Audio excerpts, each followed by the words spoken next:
नमस्कार। 11th NCERT solution हम लोग देख रहे हैं। तो इससे पहले वाला वीडियो जो है हम उसमें जहाँ तक थ्योरी पढ़ चुके हैं तो उससे रिलेटेड आज जो है हम एक्सरसाइज का प्रॉब्लम्स देखेंगे। तो एनसीईआरटी 11th का बुक सभी के पास अवेलेबल होगा, तो आप निकाल लीजिएगा बुक। आपका एक्सरसाइज है 1.1।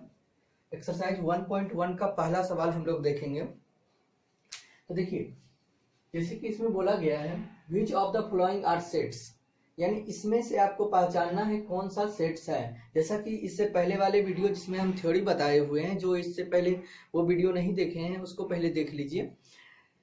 आपको बताए हुए थे सेट वो बन सकता है जो कि वेल डिफाइंड हो, और वेल डिफाइंड क्या है उस वीडियो में हम बताए हुए हैं। ठीक है, तो यहाँ हम पहचानेंगे पहले कौन सा ये जो है सेट है, और इसके बाद जस्टिफाई करना है आपको अपना आंसर को। ठीक है, आइए देखते हैं। जैसे पहला बोला गया the collection of all months of a year beginning with the letter J.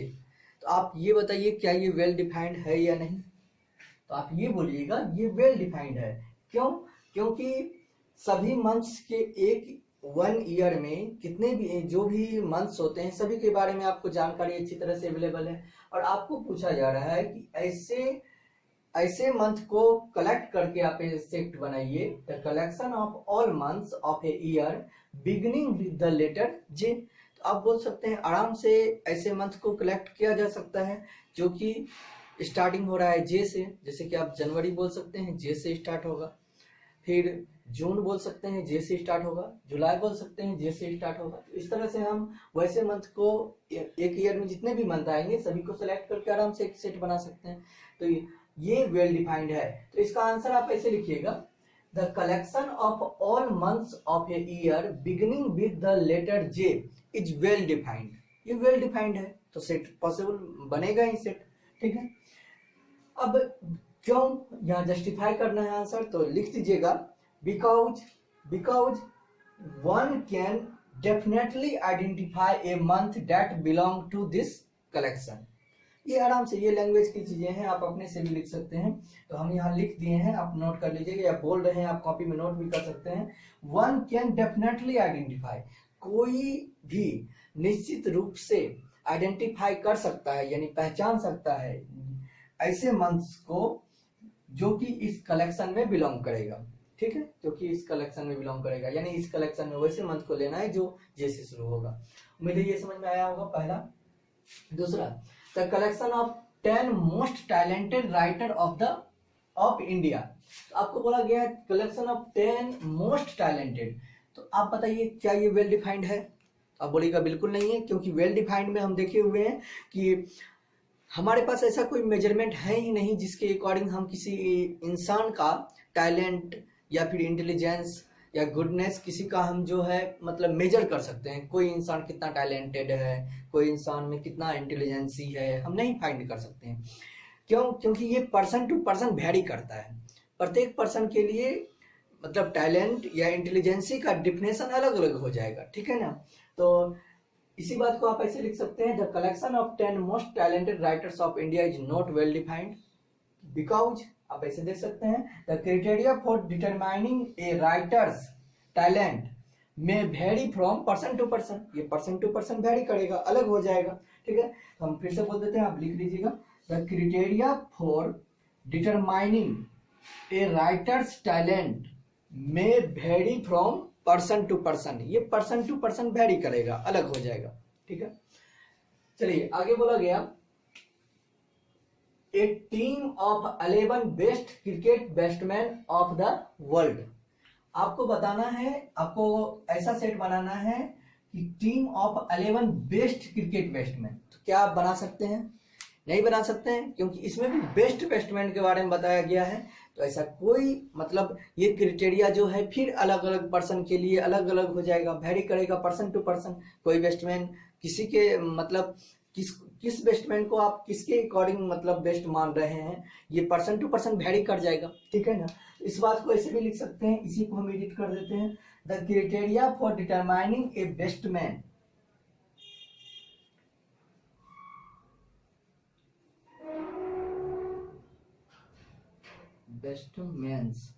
बेस्टमैन्स talent may vary from person to person, person to person batsman का टैलेंट जो है वेरी करेगा। ठीक है, तो ये भी आपका सेट नहीं हुआ। तो कौन सा सेट हुआ? पहला ये सेट हुआ क्योंकि ये वेल डिफाइंड है। दूसरा मोस्ट टैलेंटेड बोला तो मोस्ट टैलेंटेड हम नहीं बता सकते, ये वेल डिफाइंड नहीं है, ये सेट नहीं हुआ। तीसरा जो है ये भी बेस्ट बेस्टमैन के बारे में बोला जा रहा है, ये भी वेल डिफाइंड नहीं है, ये भी सेट नहीं हुआ। चौथा देखिए, the collection of all boys in your school. तो आप अपने स्कूल के किस मतलब स्टूडेंट को तो अच्छी तरह से आइडेंटिफाई कर सकते हैं, पहचान सकते हैं कि कौन सा है, और उसको सेलेक्ट करके आप सेट बना सकते हैं, तो ये सेट बनेगा। ठीक है ना, तो आप लिख सकते हैं the collection of all boys in your school is well defined. ये वेल डिफाइंड है बिकॉज क्यों? You can identify a boy who belongs to this collection. आप अच्छी तरह से आइडेंटिफाई कर सकते हैं वैसे स्टूडेंट को जो कि आपके स्कूल में बिलोंग करता है। ठीक है, इसको तो मानते हैं, ये तो मैथमेटिकली हुआ। प्रैक्टिकली भी ऐसे समझ लीजिए, सपोज करिए पिकनिक पर बहुत सारे स्कूल के बच्चे गए हुए हैं। ठीक है, तो वहां पर आपके स्कूल के जो बच्चे हैं उसको तो आप डायरेक्ट पहचान लेते हैं, हाँ ये मेरे स्कूल से बिलोंग करता है, मेरे स्कूल का ये बच्चा है। ठीक है ना, ये तो प्रैक्टिकली ऐसे बताए। तो जनरली ऐसे ये सेट बनाना पॉसिबल है। ठीक है, आगे चलिए। जैसे बोला जा रहा है the collection of all natural number less than 100, क्या आप नहीं बना सकते हैं? तो ये वेल डिफाइंड है क्योंकि collection of all natural number जो कि 100 से लेस देन है, तो 100 से लेस देन है, वैसे सारे नेचुरल नंबर का हम लोग सेट बना सकते हैं, ये वेल डिफाइंड है। तो लिख देंगे the collection of all natural number less than 100 is well defined, ये वेल डिफाइंड है। ठीक है, तो यहाँ पर यदि आप इस बात को लिखना चाहिए तो ऐसे भी लिख सकते हैं, यहाँ पर मतलब ये बिकॉज करके लिख सकते हैं। One can definitely identify a number that belongs to this collection. कोई भी one can definitely identify the number that belongs to this collection, यानी कोई भी इंसान डेफिनेटली आइडेंटिफाई कर सकता है वैसे नंबर को जो कि इस कलेक्शन में बिलोंग करेगा। तो ऐसे हम लिख सकते हैं। ठीक है ना, देखिए ये सिर्फ एक ठो लिखने का तरीका आपको आना चाहिए, बाकी सारा आप अपने बना लीजिएगा। जरूरी नहीं है कि मतलब प्रत्येक सवाल को आपको यानी उसी के अकॉर्डिंग लिखना है। एक लैंग्वेज आपको सिर्फ अपने माइंड में सेट करना है, किस तरह से ये उसका आंसर देना है, बस ऐसा जो भी क्वेश्चन आएगा आप बना सकते हैं। जैसे आगे बोला गया a collection of novels written by writer Munshi Premchand. Munshi Premchand द्वारा लिखे गए सारे उपन्यास का आपको सेट बनाना है, तो बना सकते हैं। ठीक है ना, तो उसके यानी one can definitely identify the novels written by Munshi Premchand. कोई भी जो है डेफिनेटली आइडेंटिफाई कर सकता है मुंशी प्रेमचंद द्वारा लिखे गए सारे उपन्यास को सेलेक्ट करके वो सेट बना सकता है। तो ये वेल डिफाइंड है, तो ये आपका सेट बन जाएगा। ठीक है, उसके बाद आगे देखिए the collection of all even integer. तो आप ये बोल सकते हैं कि इवन इंटीजर क्या हुआ, ये भी तो वेल डिफाइंड हुआ। आपको इवन इंटीजर बोला जाएगा तो आप आराम से बोलिएगा, यानी +-2 होगा, +-4 होगा, ये आराम से बोल सकते। पहले तो 0 भी इवन ही होता है, ये आप लोअर क्लास में पढ़े होइएगा। तो ऐसे नंबर को सेलेक्ट करके हम सेट आराम से बना सकते हैं। यहाँ पूछा नहीं जा रहा है आपको वैसा सेट बनाइए, बट ये पूछा जा रहा है सेट बनेगा या नहीं बनेगा, तो आप बोल सकते हैं ये बनेगा। क्यों? The collection of all even number is well defined, ये वेल डिफाइंड है। तो ऐसे मानते हैं बिकॉज में लिखना चाहते हैं तो बिकॉज में लिख दीजिएगा, because one can definitely identify a number that belongs to this collection. कोई भी डेफिनेटली आइडेंटिफाई कर सकता है वैसे नंबर को जो इस कलेक्शन में बिलोंग करता है। ठीक है, आगे चलिए। अगला है the collection of question in this chapter.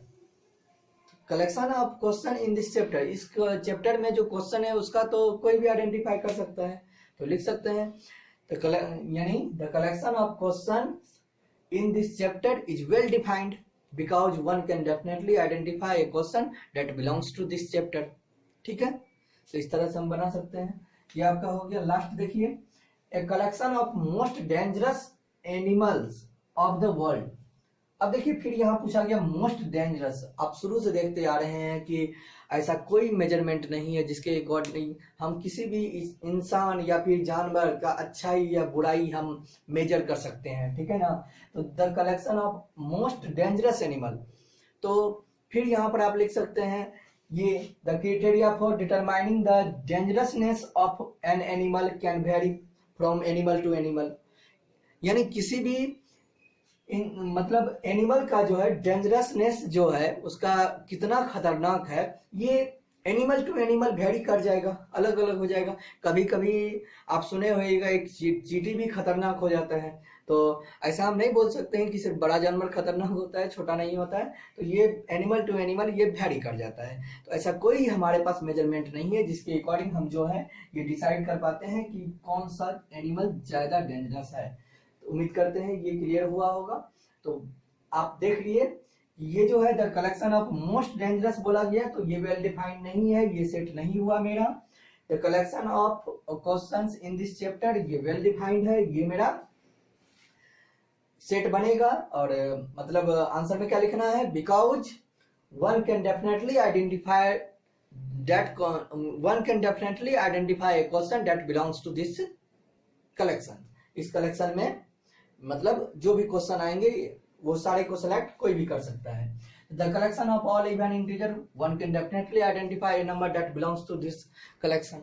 आराम से बोल सकते हैं। The collection of novels written by writer Munshi Premchand, one can definitely identify a novel that belongs to this collection. इस कलेक्शन में आराम से बिलोंग कर सकता है, जो कि मुंशी प्रेमचंद द्वारा लिखे हुए मतलब उपन्यास द्वारा कलेक्शन किया गया है, ठीक है ना।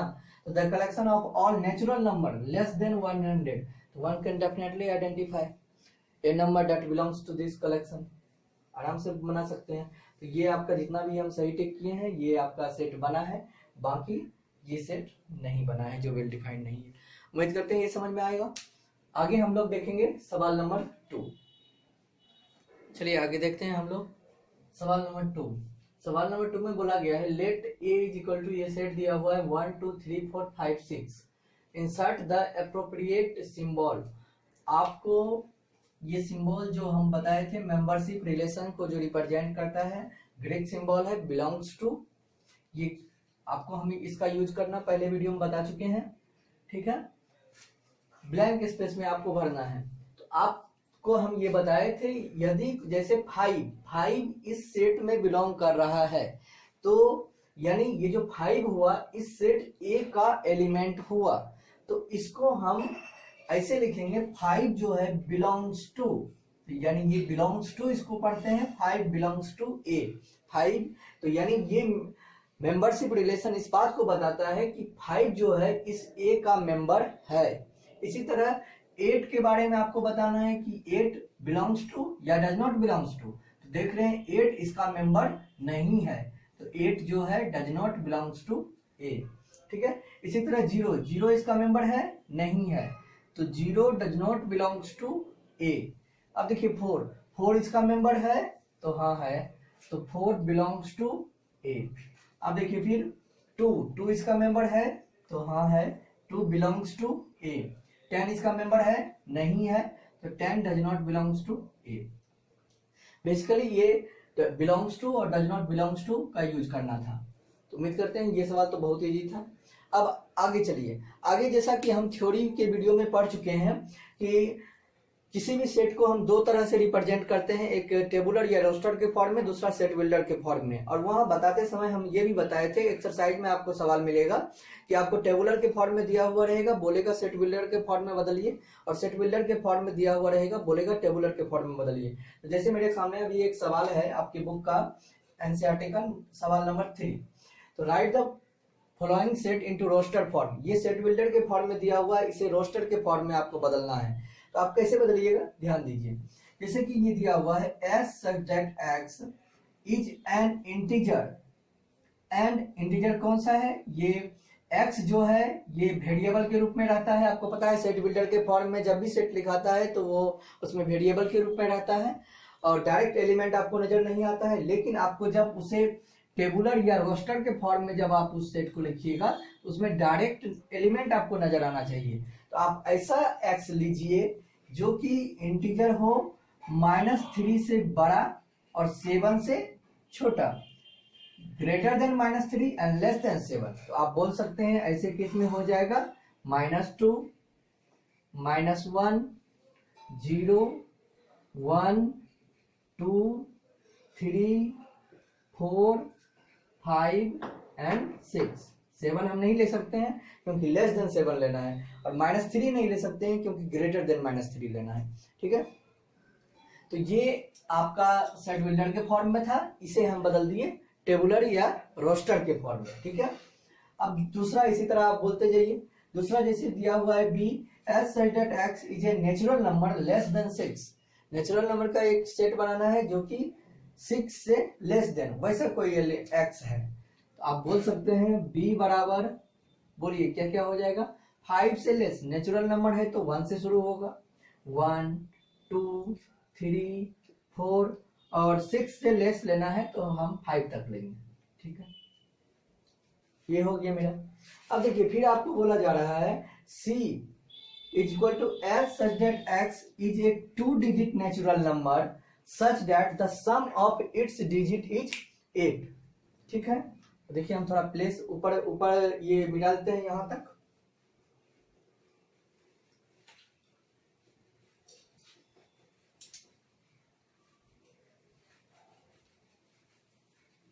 देखिए जैसे कि बोला गया कि आप जो है 3 नंबर का हम सॉल्यूशन लिख रहे हैं, तो as such that x is a 2 digit natural number such that the sum of its digit is 8। यानी ऐसा नेचुरल नंबर आपको लेना है 2 डिजिट का जिसके दोनों डिजिट का यदि हम सम करें तो 8 आ जाए। ठीक है ना, तो आप देखिए ऐसा सेट आप कैसे बनाइएगा, आप ये बोलिएगा। देखिए पहले तो हम 0 8 ले नहीं सकते हैं क्योंकि 0 8 लेते हैं तो ये 1 डिजिट का ही बनता है, 2 डिजिट नहीं बनता है। स्टार्टिंग होगा यहाँ से 1 7 8 हो गया, यानी 17 पहला एलिमेंट, फिर 2 6 6 2 8 हुआ, ये दूसरा एलिमेंट। ठीक है ना, फिर देखिए 3 5, ये आपका 8 हो गया, 3 5 8 हो गया। ठीक है, फिर आप बोल सकते हैं 4 4 8 हो गया। ठीक है, फिर आप बोल सकते हैं 5 3 यानी 53, ये 8 5 3 ऐड करेंगे तो 8 हो जाएगा। फिर आप बोलिएगा 6 2 62 यानी 6 2 ऐड करेंगे तो 8 हो जाएगा। फिर यहाँ बोल सकते हैं 7 1 ऐड करेंगे तो 8 हो जाएगा। फिर आप 8 0, ये 2 डिजिट का है तो ये आप 80 भी बोल सकते हैं। ठीक है ना, तो ये सारा हो गया आपका किसमें, टेबुलर या रोस्टर के फॉर्म में। आप हमें ये बताइए अब आगे 4 नंबर डी बराबर यहाँ दिया हुआ है as such that x is a prime number which is divisor of 60। Prime number मतलब क्या हो गया, अभाज्य संख्या, हिंदी मीडियम वाले इसे जानते होइएगा अभाज्य संख्या के रूप में। प्राइम नंबर यानी वैसा नंबर जो 1 से और अपने आप से डिविजुअल हो। ठीक है, तो प्राइम नंबर आपको लेना है जो कि डिवाइजर हो 60 का। तो आप क्या बोल सकते हैं, पहला तो मतलब प्राइम नंबर आप जानते हैं 1 प्राइम नंबर नहीं होता है, प्राइम नंबर 2 से होता है। तो पहला हो गया 2, ठीक है, पहला हो गया 2। आगे जो है फिर क्या बोलिएगा आप, 3 है इसका डिवाइजर, प्राइम नंबर 3 हो गया, 2 3। और फिर आप बोल सकते हैं 5 अब तो होगा नहीं। ठीक है ना, 2 3 5 ये प्राइम नंबर है जो कि 60 का डिवाइजर है। ठीक है ना, 60 का डिवाइजर है। अब दूसरा प्राइम नंबर कोई नहीं होगा वैसा जो कि 60 का डिवाइजर होगा, तो ये मेरा डी बराबर हो गया। आगे चलिए, अब आप बताइए 5 नंबर में। प्राइम नंबर आप लोग जानते होइएगा, लोअर क्लास की बातें हैं, इसको ज्यादा हमें तोड़ने की जरूरत नहीं है, हम 11th पढ़ रहे हैं। ठीक है, ए इज इक्वल टू आपको बोला गया है the set of all letters in the word trigonometry. Trigonometry के सारे वर्ड को लेकर जितना भी लेटर इसमें यूज हुआ है इस वर्ड में, सभी को लेकर आपको सेट बनाना है। तो ई बराबर आप सेट ऐसा बना सकते हैं। आपको पता होना चाहिए कि सेट जब भी हम बनाते हैं तो एक एलिमेंट 2 बार उसमें रिपीट नहीं होता है, रिपीटेशन इज नॉट अलाउड। तो जैसे हम पहला वर्ड लिए यहाँ टी, ठीक है, तो टी अब नहीं लेंगे, फिर उसके बाद हम लिए आर, अब आर दोबारा हम नहीं लेंगे इस सेट में। ठीक है, फिर लिए आई, ठीक है, आई अब आएगा तो भी हम नहीं लेंगे, जी, ठीक है, उसके बाद ओ, उसके बाद एन, उसके बाद फिर से ओ आया, लेकिन ओ हम ले चुके हैं तो ओ दोबारा नहीं लेंगे। अब फिर लेंगे एम, ठीक है, M के बाद E, ठीक है, उसके बाद T हम ले चुके हैं, T नहीं लेंगे, R भी हम ले चुके हैं, R नहीं लेंगे, अब बचा है Y, ये हो गया Y।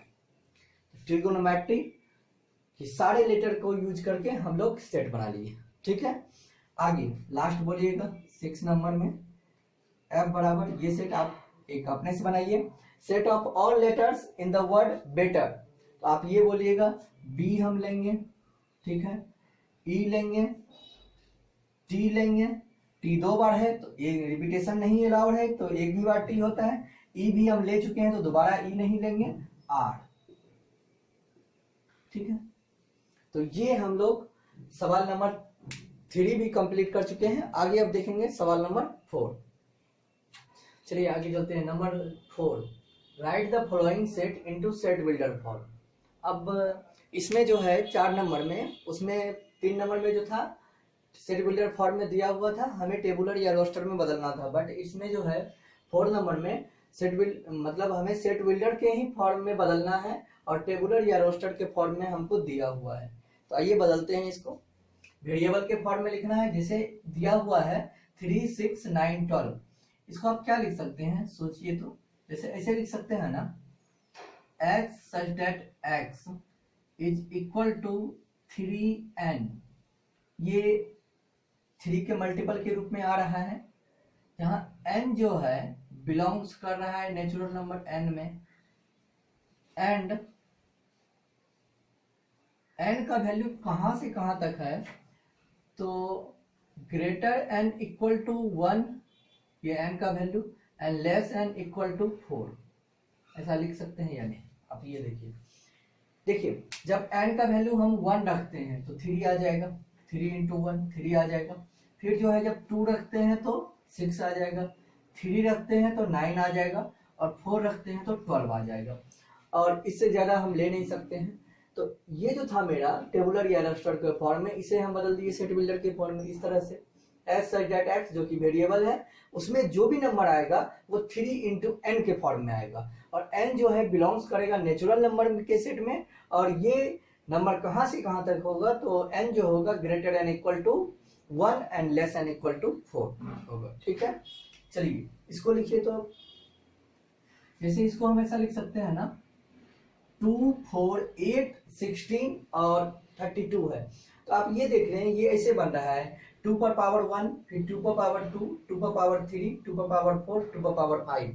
तो इसको हम ऐसा लिख सकते हैं, as such that x is equal to, ये 2 पर पावर n के रूप में बन रहा है, ठीक है, और n जो है बिलोंग्स कर रहा है नेचुरल नंबर में n में, और n कहां से कहां तक है, तो 1 से ग्रेटर एन इक्वल और लेस एन इक्वल टू कहां 5 है, 5 से छोटा या 5 के बराबर, यहां तक हम जा सकते हैं, ठीक है। तो ये देखिए जब n का वैल्यू 1 देंगे 2 हो जाएगा, 2 देंगे तो 2 पर पावर 2 4 हो जाएगा, 3 देंगे तो 2 पर पावर 3 8 हो जाएगा, 2 पर पावर 4 16, 2 पर पावर 5 32, ठीक है। आगे देखिए इसको, ये आप देख रहे हैं ये भी 5 पर पावर 1, 5 पर पावर 2, 5 पर पावर 3, 5 पर पावर 4 इस रूप में है, तो इसको भी हम ऐसा लिख सकते हैं, as such that x is equal to 5 पर पावर n, और जहां n जो है बिलोंग्स कर रहा है नेचुरल नंबर में, एंड ये जो है n greater n equal to 1 and less n equal to कहां तक है 5, ठीक है ना, फिर 4 ही है, ठीक है, 4, ये 4 तक है। चलिए इसके बाद जो है आगे 2, 4, 6 इस तरह का नंबर है, 2, 4, 6, तो ये आप देख रहे हैं ये सारा जो है इवन नंबर है, तो इवन क्या, इवन नेचुरल नंबर हम लिख सकते हैं, क्योंकि इवन यदि नंबर हम डायरेक्ट लिखते हैं तो इवन में -2 भी हो जाता है, बट नेचुरल नंबर हमको लिखना जरूरी हो जाएगा, क्योंकि नेचुरल नंबर में माइनस नहीं आता है, ठीक है। तो इसको हम लोग लिखेंगे इस तरह से, as such that x is an even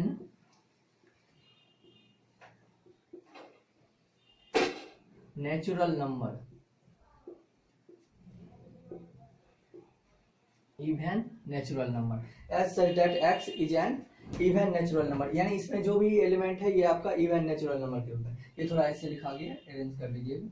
देखिए आगे जो है फिर बोला गया 1 4 9, ये इस तरह से। तो आप देख रहे हैं ये 1 का स्क्वायर हुआ, ये 2 का स्क्वायर हुआ, ये 3 का स्क्वायर हुआ, ये इस तरह से यानी स्क्वायरिंग के फॉर्म में आ रहा है। इसको हम ऐसे लिख सकते हैं as such that x is equal to n square, ऐसा लिख सकते हैं ना, n स्क्वायर, जहां n जो है ये बिलोंग कर रहा है आपका नेचुरल नंबर में, ठीक है।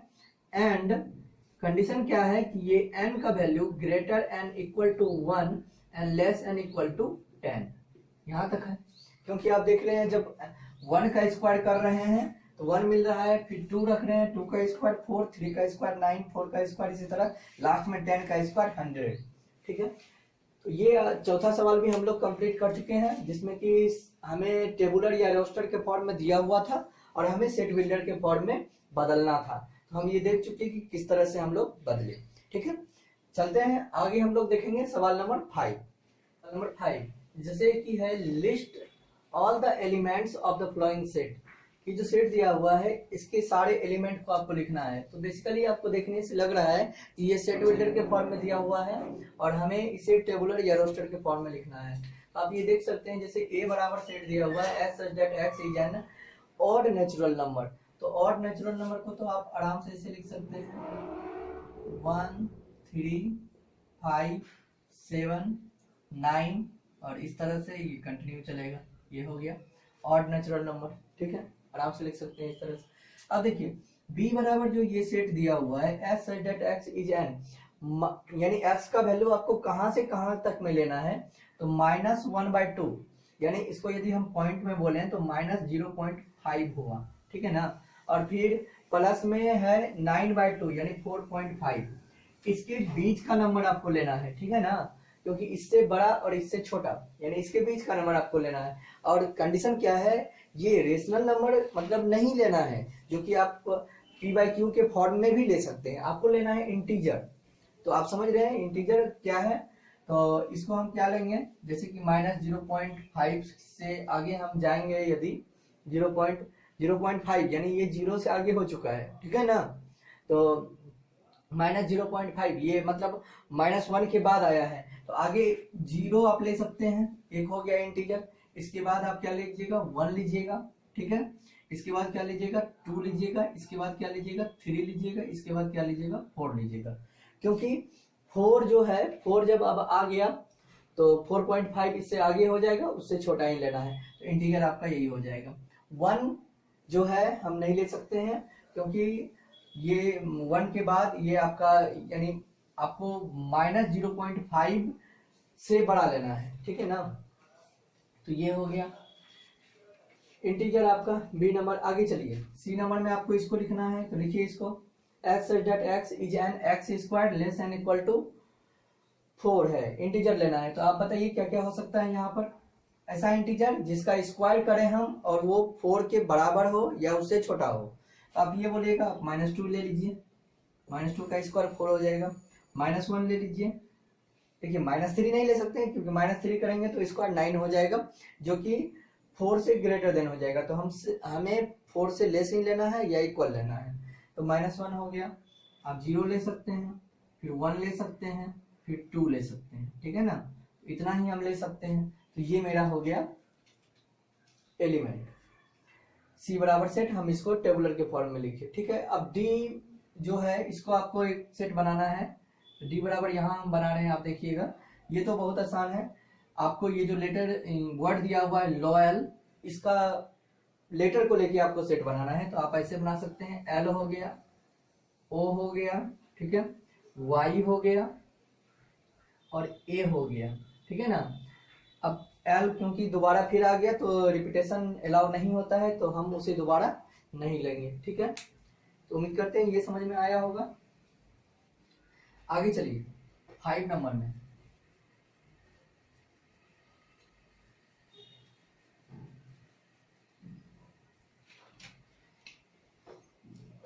में, आपको बोला गया है ई बराबर सेट जैसे दिया हुआ है यहाँ, as such that x is a month of a year not having 31 days, तो यानी आपको ऐसे मंथ को लेके एक सेट बनाना है जिसमें कि 31 डेज ना हो। तो आपको पता है जनवरी में 31 डेज होता है, तो जनवरी हम नहीं ले सकते हैं, फरवरी ले सकते हैं,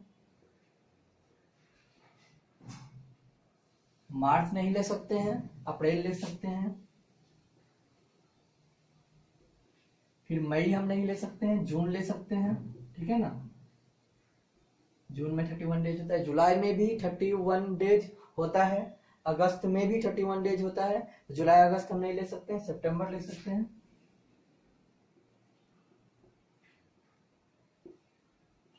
सितंबर। उसके बाद फिर अक्टूबर में 31 डेज होता है, नवंबर हम ले सकते हैं,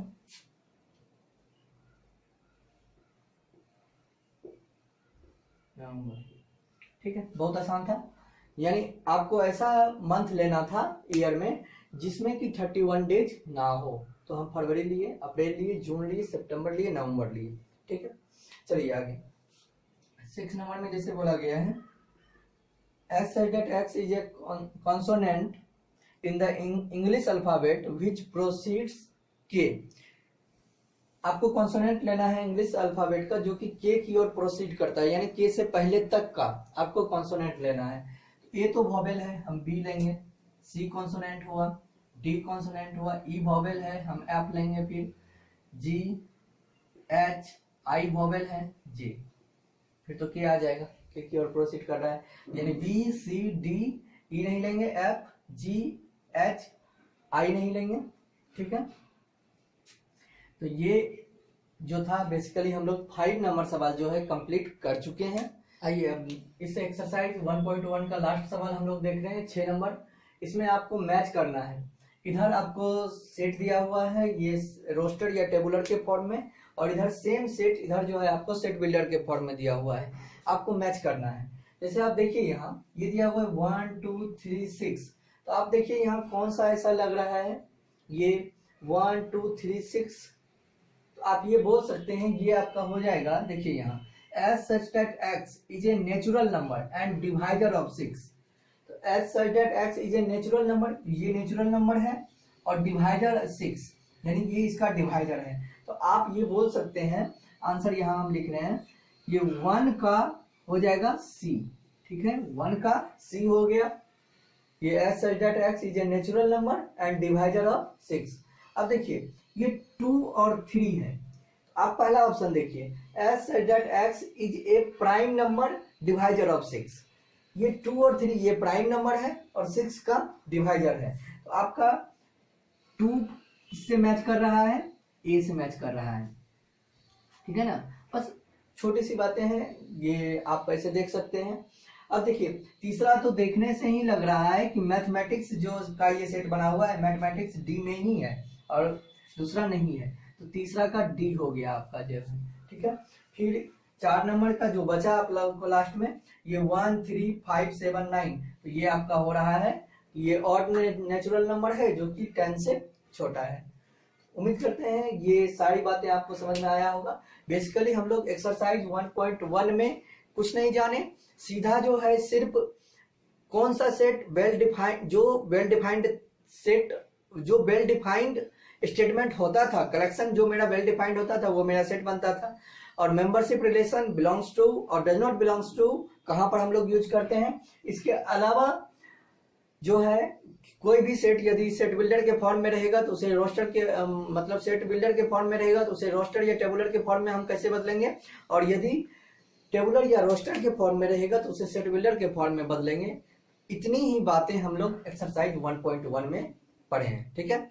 आगे हम लोग देखेंगे एक्सरसाइज 1.2, ठीक है।